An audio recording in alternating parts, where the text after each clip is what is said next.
A frase que causou esse impacto danado, né, e que está na hora de colocar o pobre no orçamento e o rico no imposto de renda, na verdade, quem votou no Lula espera por isso, né? E não só espera, mas cobra por isso. E nós vamos continuar cobrando por isso, insistentemente.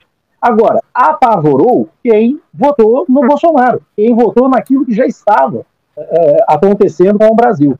Tem uma frase muito significativa para esse momento, que envolve também o que o João disse aí nessa questão dos direitos humanos, nessa questão da inclusão social e etc. Uma frase do Norberto Bobbio, ele dizia o seguinte: para a direita, a desigualdade social é tão natural quanto o dia e a noite. Para a esquerda, é uma aberração. Então, é exatamente isso. Não há que se falar em mais nada enquanto não tratarmos da desigualdade social, da inclusão social, da transferência de renda. Enquanto nós não cuidarmos do Brasil, esse Brasil de hoje que é, sim, um paraíso fiscal, né? De que forma que o imposto de renda trata disso? De que forma que a tributação brasileira trata disso? Primeiro, eu pego um exemplo de 2019. A maior declaração de imposto de renda de pessoa física foi de 1 bilhão e 400 milhões de reais. A maior declaração de imposto de renda. Desses 1 bilhão e 400 milhões de reais, 1 bilhão e 300 milhões estavam isentos de tributação. Portanto, essa pessoa respondeu somente com 100 milhõezinhos para poder pagar os tributos necessários para custear o Estado, para custear coisas como a desigualdade social, que está nas mãos do atual governo Lula e que precisa ser feita com urgência. Quando se fala em colocar o pobre no orçamento, não quer dizer para a classe média que está nos ouvindo, que é o assalariado, não quer dizer que você vai pagar mais imposto, não. Muito pelo contrário. É preciso taxar os mais ricos. Os mais ricos precisam pagar impostos, o que, aliás, já está previsto desde a Constituição de 1988, mas nunca foi regulamentado. Por quê? Porque os donos do capital comandam a imprensa, os governos, o Congresso, e agora a maior batalha do atual governo, do Haddad, isso ele já sabe, presidente Lula, a maior batalha vai ser o enfrentamento do Congresso dessas questões. Porque o que nós precisamos é dar o suporte aqui, divulgando, falando com o povo, para que o povo entenda. Eu me lembro que até eu fazia o programa ainda com o Paulo Honório, que a gente trouxe um tema muito importante, que era um tema que estava sendo levantado pelo Papa Francisco, em parceria com alguns economistas de renome mundial.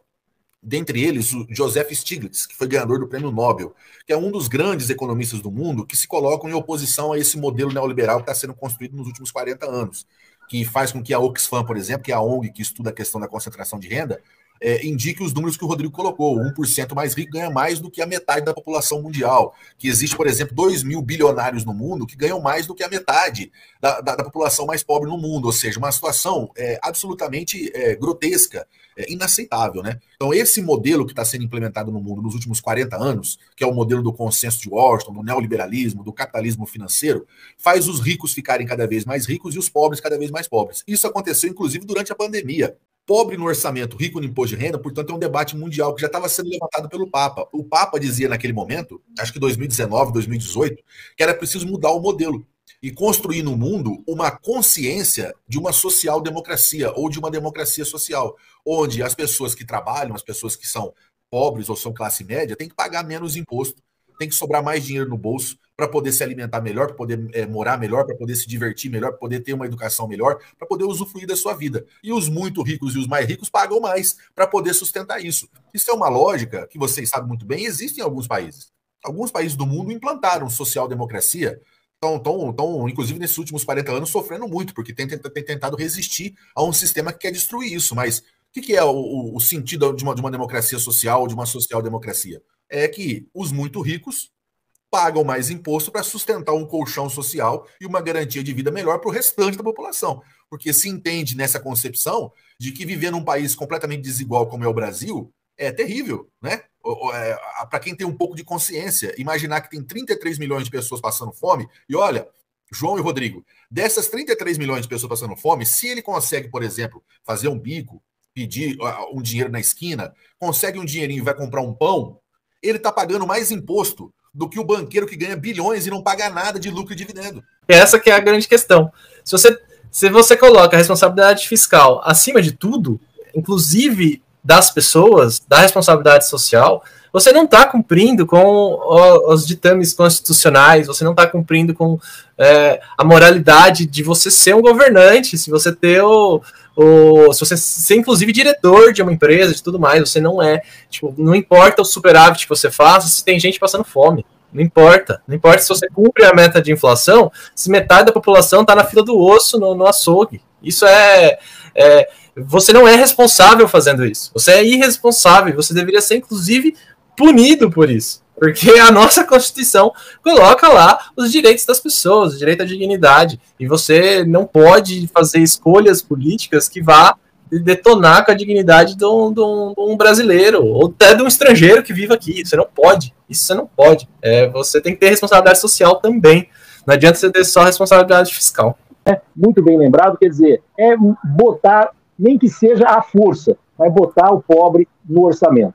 Botar o pobre no orçamento. E quando vier com essa conversinha, com esse discursinho de mercado, de não sei o quê, né, a gente precisa começar a entender também que é necessária e urgente também essa reforma ou esse controle da mídia que está nas mãos de grupos poderosos aí, a quem não interessa essa igualdade social.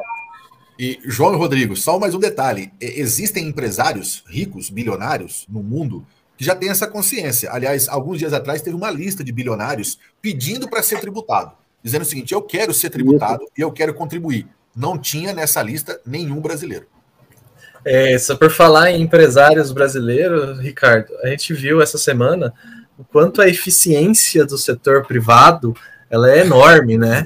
A gente viu, assim, que temos que privatizar tudo, porque aí tudo vira igual a Americanas.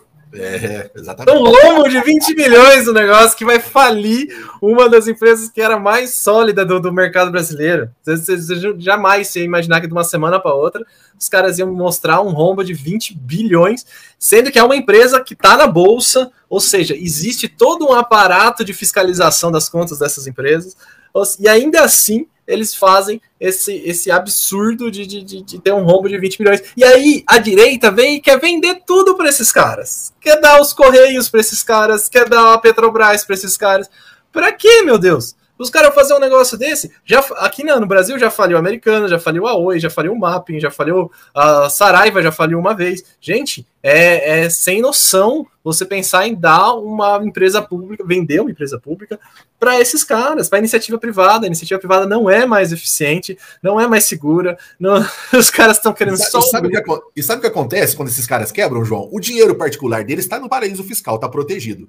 E sabe quem é que vai salvar as Americanas? Quem salva, por exemplo, as empresas estatais privatizadas que quebram esses caras? O Estado brasileiro.